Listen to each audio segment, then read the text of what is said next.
Hi everybody, my name is Sonia Wright, founder and director of Nectar HR.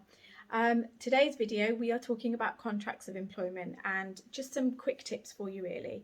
So firstly, giving an employee a contract of employment is a day one right, so it's actually something you should be doing well before they join your organisation. Once you've made your conditional offer, once you've done all of your checks that you need to do as part of your conditional offer, you need to be getting that contract of employment out to your employee. What we see with a lot of the clients that we work with is that they think that their contracts of employment are okay because A, they've got one, or B, they've downloaded it from somewhere. But what we're finding and a real kind of pattern that we see is lots of organisations don't really understand contracts of employment very well. They will download something, they will use some kind of a template, they might use something that they've used at another workplace or something like that. Let's say if you're a registered manager or something, and they're using templates that aren't really fit for purpose. So whilst they might have some things in there, there's a lot of detail that's either missing in certain clauses or there's clauses completely missing.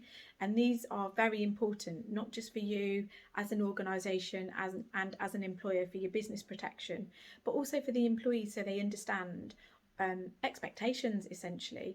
I can give you some examples. So sometimes we see notice period not very clear. Sometimes we see hours of work not very clear. Sometimes we see certain industries where patents or confidentiality is really important, but the confidentiality clause is either not there or really not very good. Intellectual property rights are missing, or again just really poorly worded. No mention of things like what happens to their annual leave if they're leaving partway through the year, deductions from salary. A big one that we see is sickness absence notification. We like to make it really clear what's expected of an employee. If they are in a position where they need to phone in sick, who do they need to call? How does that need to happen? Do you accept WhatsApp messages, emails, all those kind of things, or do you not? These kind of things are so important.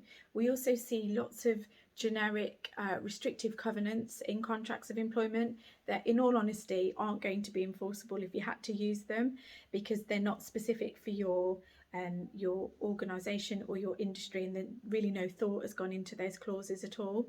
So hopefully you are able to watch this video and you're able to think a little bit more about your contracts of employment. What I would say is get some advice from an organisation like ours. We support regularly on contracts of employment and drafting up very much fit for purpose contracts for different job roles, specifically in certain sectors, but we generally support a lot on writing contracts of employment. So hopefully you've got some tips on what need to be in there, but also the fact that it's a day one right.